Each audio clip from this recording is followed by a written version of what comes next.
A very good afternoon to you and welcome to the World News, reaching you live from our studios at SouqNews TV. I'm Oyinpriye Krumale. Let's begin today with the top stories. The federal government of Nigeria targets 2027 completion for 80 billion naira Alawu Dam upgrade in Borno State. And the Nigerian Center for Disease and Control issues health advisory on a new mosquito-borne viral disease. The African Development Bank is also set to spearhead $7.8 billion new airport construction in Ethiopia, and Brazil redirects $5.5 billion to support companies impacted by new 50% tariffs imposed by the United States. In sports, Besiktas unveiled Nigerian international Wilfred Ndidi shortly after confirming medicals.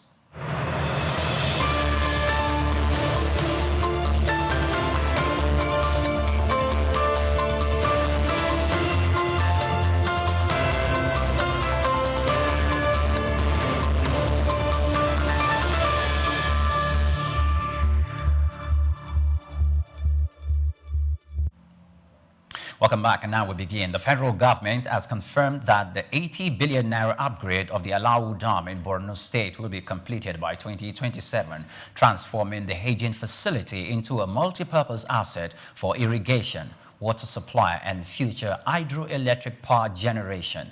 The Minister of Water Resources and Sanitation, Professor Joseph Utsev, made the announcement during a site inspection, noting that the upgrade aligns with President Bola Tinubu's renewed hope agenda to enhance the food security and energy access in the region. The project is being executed in 2 phases, with flood prevention works in the first phase set to conclude by September 2025, while full reconstruction begins in October and ends by March 2027. Originally built in the 1980s for portable water supply, the dam's redesign will now support farming in Maiduguri and surrounding communities. Utsev urged local farmers to avoid planting near the dam's embankment during construction and assured residents of safety from flooding risks. Still, the federal government has paid the second tranche of the 35,000 naira wage award arrears to the federal workers. The Office of the Accountant General of the Federation confirmed on Friday in a statement issued in the Federal Capital Territory. The Director of Press and Public Relations, Bawa Mokwa, said the payment is part of the ongoing settlement of the 5-month arrears owed to the government employees. The wage awards, introduced as a temporary palliative to cushion the impact of fuel subsidy removal, was agreed upon in 2023 following negotiations between the government and organized labor. The Office of the Accountant General of the Federation assured that subsequent payments will be made until the outstanding balance is fully cleared, reaffirming the administration's commitment to honoring its obligations to workers. The disbursement comes amid heightened demands from labor unions for full payment and improved welfare, with the Nigerian Labour Congress recently warning of possible industrial action if arrears lingered any further. Now, the federal government has directed all ministries, departments and agencies, MDAs, to comply with equipment leasing regulations by obtaining an Equipment Leasing Registration Authority certificate for all procurement processes involved in leasing equipment. The directive issued through the ELRA under the Federal Ministry of Finance makes the registration certificate a mandatory requirement for such transactions.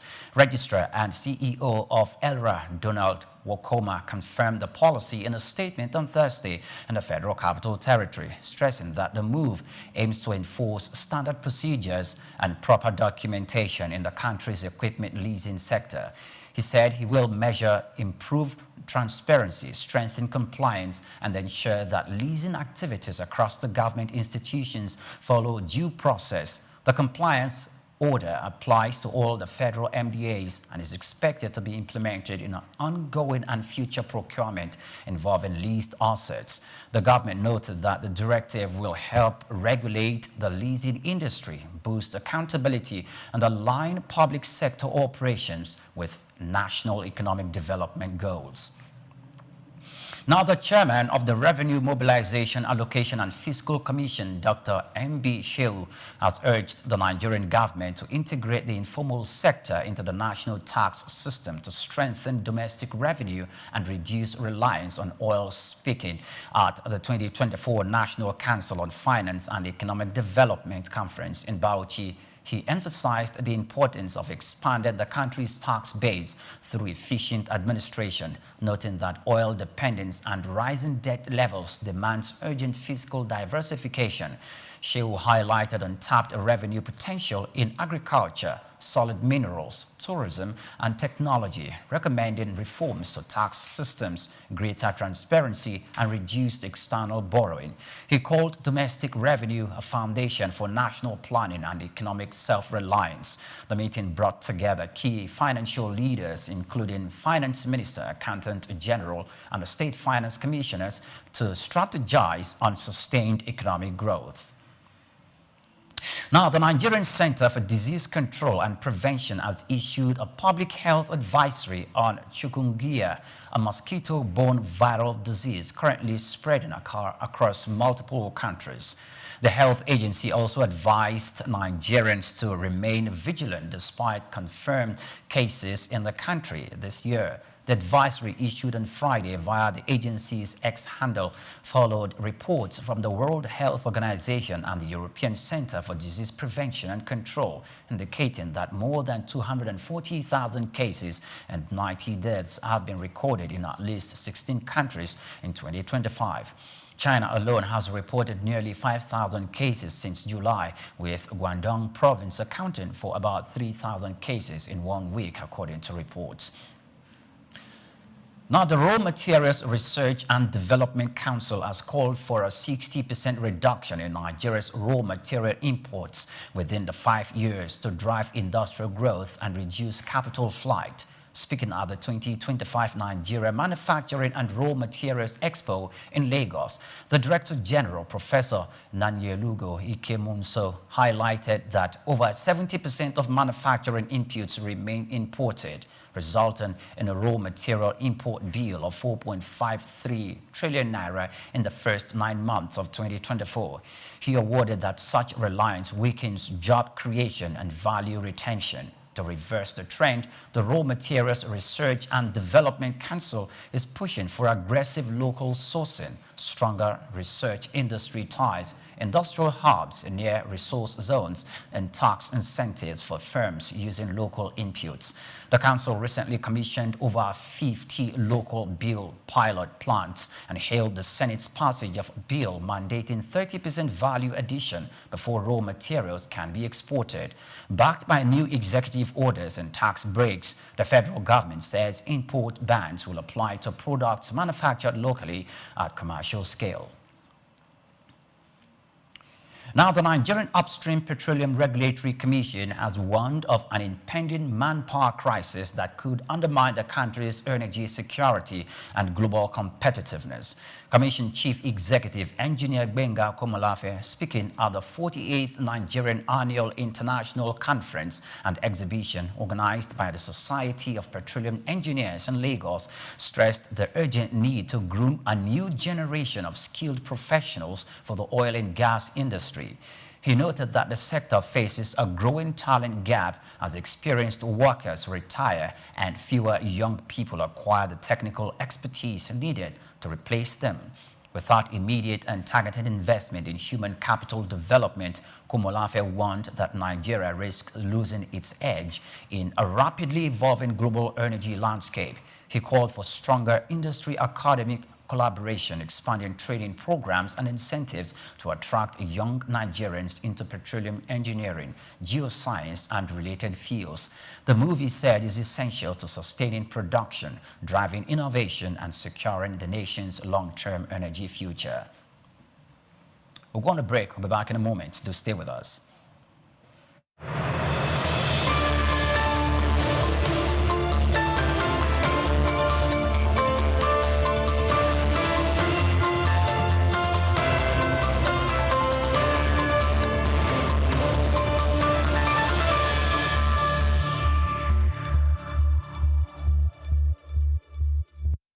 Welcome to Femi Walsh Limited, owners of SouQ TV Lagos, Our Radio Lagos, Kaswa Radio Kano, and of course Emirates TV Abuja and Dubai.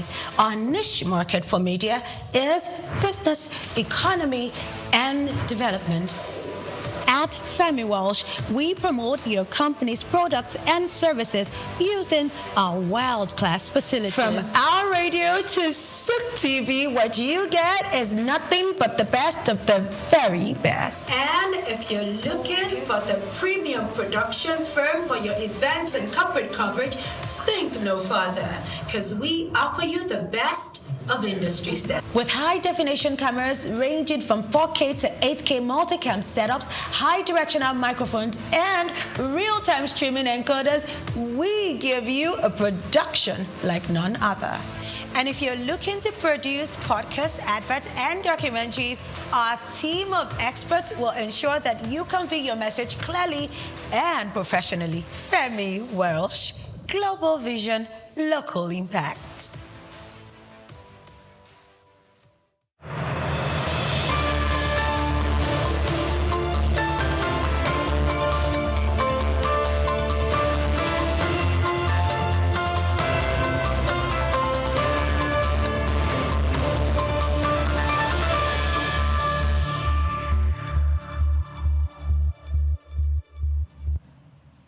If you just joined us, it's the World News reaching live from our studios at SouqNews TV. Now, the African Development Bank has announced plans to spearhead the mobilization of $7.8 billion for the construction of a new international airport in Ethiopia. The project, set for completion in 2029, is expected to become the largest airport in Africa with a passenger handling capacity of 100 million annually. According to the bank, the facility will serve as a major aviation hub, boosting connectivity, trade, and tourism across the continent. Ethiopia aims to leverage the new airport to strengthen its position as a global transit point. The AfDB said it will work with development partners, investors, and the Ethiopian government to secure the required funding and ensure timely execution. The mega project is part of Ethiopia's broader infrastructure expansion plan to support economic growth and enhance its role in Africa's aviation industry. And now we're moving on to South Africa, where the country's currency weakened slightly on Friday as markets reacted to President Cyril Ramaphosa's recent call with the United States President Donald Trump concerning elevated import tariffs. South African exports currently face a steep 30% duty, the highest for sub-Saharan African nations, raising investor uncertainty over the trajectory of bilateral trade relations. By 0623 GMT, the rand was trading at 17.7325 to the United States dollars, down from previous day's close. Analysts warn that South Africa may need to deepen trade ties with BRICS partners to buffer the potential fallout from the United States' protectionist approach, which is encouraging broader diversification in global trade dependencies. Investor caution also rippled through the bond market, where yields on South Africa's 2035 benchmark bond rose by 2 basis points to 9.68%. The modest increase signaled a wait-and-see mood as traders anticipated further details from the unfolding trade negotiations between two countries. Now, India has approved a 300 billion rupee compensation package for state-run oil marketing companies to cover losses from selling subsidies. Cooking gas, Information and Broadcasting Minister Ashwini Vaishnaw announced the decision on Friday, noting that the Prime Minister Narendra Modi's cabinet gave the approval according to a government statement. The compensation will be disbursed in 12 tranches to India Oil Corporation, Bharat Petroleum Corporation, and Hindustan Petroleum Corporation. The move aims to ease the financial strain on the oil companies, which have been absorbing losses due to government's controlled prices on liquefied petroleum gas for households. Officials said the measure would ensure the stability of cooking gas supply and support the government's effort to shield consumers from global price volatility. Now, China has defended its continued purchase of Russian oil following renewed tariff threats from the United States.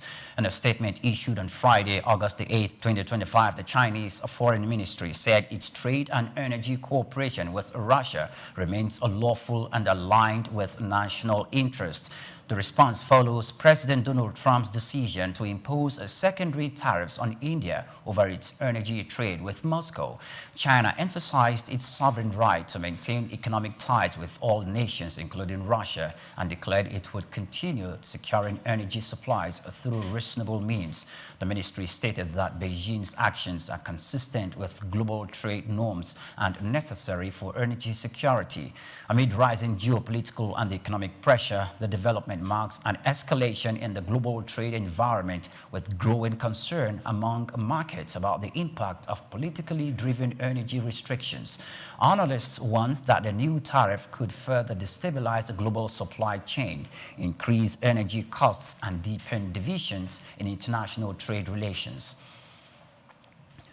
Now, Canada is preparing to launch a new electricity transmission project, also its eastern and western coast, as part of a national strategy to boost energy production. The Natural Resources Minister, Tim Hodgson, confirmed the plans on Friday, August 8th, noting that upgraded electricity grids are central to Canada's economic resilience amid growing global protectionism. Hodgson's linked the infrastructure push to government's broader ambition to position Canada as an energy superpower, a goal repeatedly emphasized by Prime Minister Mark Carney. The projects are expected to strengthen domestic supply, support green energy goals, and reinforce trade competitiveness in light of recent tariff pressures from the United States. The announcement signals Canada's shift towards large-scale, future-focused energy planning, especially as demand rises and geopolitical tensions disrupt global markets. Analysts believe that the new project could attract private investment and enhance cross-border energy trade over the next decade. Now, crude oil prices climbed in the global market on back of falling United States crude inventories, indicating stronger demand prospects. The rise was further supported by market expectations of a Federal Reserve rate cut and a weakening United States dollar index. Brent crude gained 0.6% to $67.02 per barrel, up from the previous session of $66.57. United States West Texas Intermediate crude also rose by 0.6% to $64.04 per barrel, compared to $63.63 a day earlier. The price movement came as U.S. President Donald Trump signaled a decree imposing an additional 25% tariff on Indian imports, citing India's continued purchase of Russian oil. The measure, announced on August 6, will take effect in 21 days, with certain goods exempted during a transition period. Trump warned that other countries importing Russian oil could face similar trade penalties pending further review. Analysts said that the dual impact of stronger demand signals and geopolitical trade actions may keep the oil market on edge in the coming weeks. Still on the United States, the country has agreed to correct a presidential order that unintentionally imposed overlapping tariffs on Japanese imports following strong diplomatic engagement by Japan's Economic Revitalization Minister, Ryoshi Akazawa. The oversight had risked double tariffs on key products like beef, but Washington pledged to remove the extra 15% levy and refund any excess duties already collected. In a separate move, President Donald Trump will reduce tariffs on Japanese automobiles from 27.5% to 15%, aligning with trade agreement reached in July. The announcement eased investors' concern, helping lift Japan's top picks index above 3,000 points, supported by strong corporate earnings and renewed trade stability between both nations. While Japan's 15% rate is among the lowest under the United States' new trade frameworks, the initial lack of a formal joint statement had caused confusion. Despite criticism, Prime Minister Shigeru Ishiba defended the agreement's swift rollout and confirmed Japan's pledge of up to 550 billion United States dollars bond investment via government-backed loans and guarantees. Now, Brazil plans to shift 30 billion reais or 5.54 billion United States dollars from Export Guarantee Fund managed by state lender Bundes to support companies impacted by new 50% tariffs imposed by the United States. The fund, deemed surplus and higher liquidity, will provide low-interest loans with grace periods contingent on firms maintaining current employment levels. The relief package expected next week is part of a broader credit program to cushion domestic industries as the tariffs introduced on Wednesday begin to bite. Officials said the fund's underutilized status makes it ideal for urgent economic support without breaching fiscal limits. Beyond this measure, Brazil is also exploring targeted credit lines to help firms continue operations and retain jobs. The move highlights the government's strategy to defend its economy from rising trade protectionism while maintaining macroeconomic discipline. You're still watching the news on SouqNews TV. We'll be back in a moment to join us again.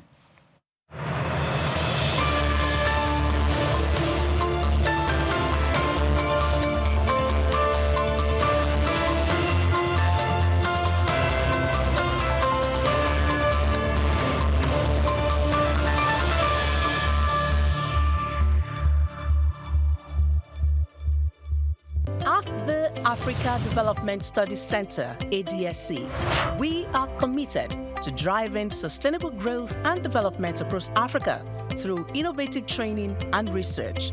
Our mission: empowering leaders, policymakers, and professionals with the tools they need to create lasting change. With customized training, dynamic research programs, and study exchanges on leadership, management, and other critical development topics, ADSC offers a platform for exchanging cutting-edge ideas and global best practices. We provide comprehensive services in research and consultancy, capacity building and training, education programs, publishing, and knowledge sharing. Our esteemed faculty, composed of seasoned experts and researchers, ensures a learning experience that is insightful and practical. We specialize in policy development, implementation strategies, monitoring, and evaluation. At ADSC, learning is engaging and enjoyable. Our unique methodology includes talks, interactive exercises, games, video screenings, and lively seminar discussions, all in a comfortable and friendly environment. Ready to make an impact? For more information, email us at info@adstudycenter.com or call +234 912 439 2362. Visit us today at www.adstudycenter.com to explore our programs and upcoming events. Africa Development Studies Center, rethinking development for Africa. On the 19th of August 2025, Paris will come alive with the prestigious People's Choice Governors Awards taking place at the Gauche Hotel, Paris. The prestigious People's Choice Governors Awards is designed to celebrate governors who have contributed immensely to their states in different countries across the world. If you are a governor who's gone above and beyond to deliver transformative projects in your state and country, then this award is for you. To partake of the Governor's Excellence Awards this year taking place in Paris, all you have to do is send an email to souqnexus.com with the words "I accept," and we will get right back to you. You can also send a WhatsApp message to the WhatsApp number scrolling on your screen right now. You don't want to miss Paris for anything, and we are looking forward to celebrating you and your achievements this year. So contact Souq Nexus to make that happen.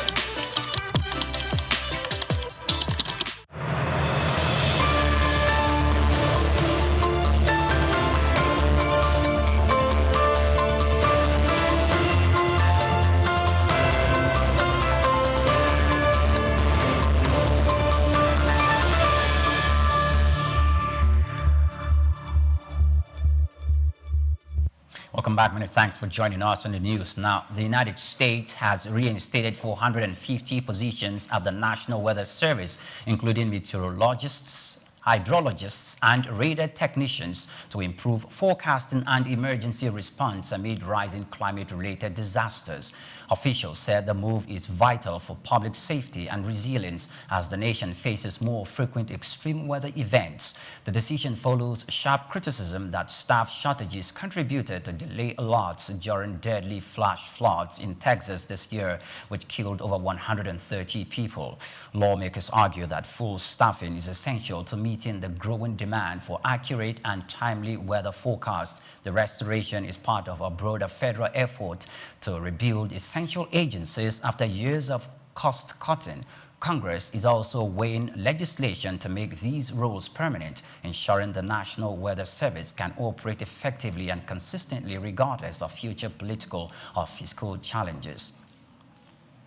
Now, global oil prices fell sharply on Friday, posting their steepest weekly decline since June as fresh United States tariff raised concerns about slower global growth and reduced energy demand. Brent crude dropped to $65.92 per barrel, down more than 1%, while West Texas Intermediate fell to $63.31, nearly 6% lower. The site follows weaker United States labor data and heightened fears of reduced industrial activity worldwide. Investor sentiment was also dampened by the anticipation that upcoming talks between President Donald Trump and President Vladimir Putin could lead to relaxation of sanctions on Russia. Such a move may allow additional Russian oil into a market already struggling with oversupply. The Organization of the Petroleum Exporting Countries and its allies have also advanced plans to end production cuts by September, further increasing global supply levels.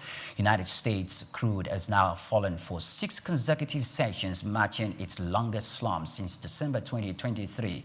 If losses persist, the decline could rival the record set in August 2021, signaling mounting uncertainty in global energy markets as geopolitical shifts and trade tensions continue to reshape oil price dynamics.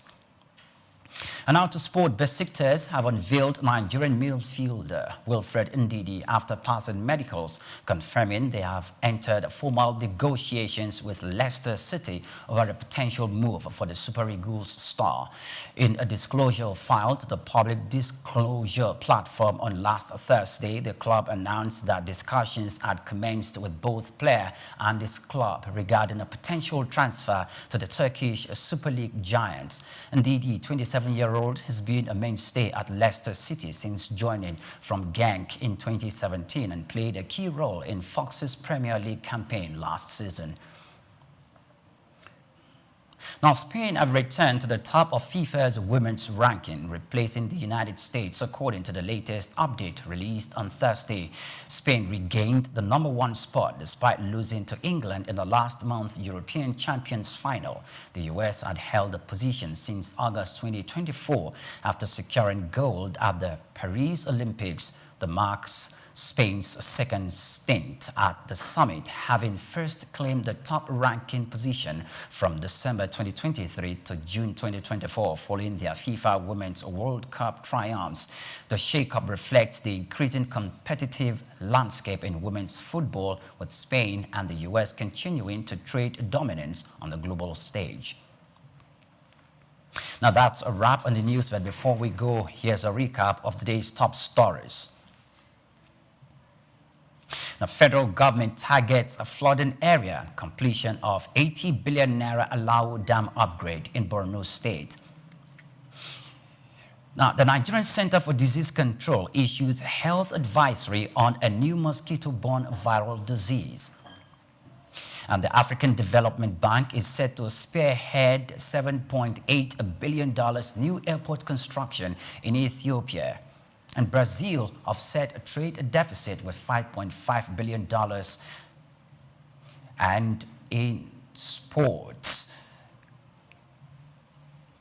Besiktas unveil Wilfred Ndidi as the Nigerian international passes the medical. Many thanks for joining us. Do well to follow us on all our social media platforms and SouqNews TV, I'm Oyinpriye Krumale. Good afternoon to you.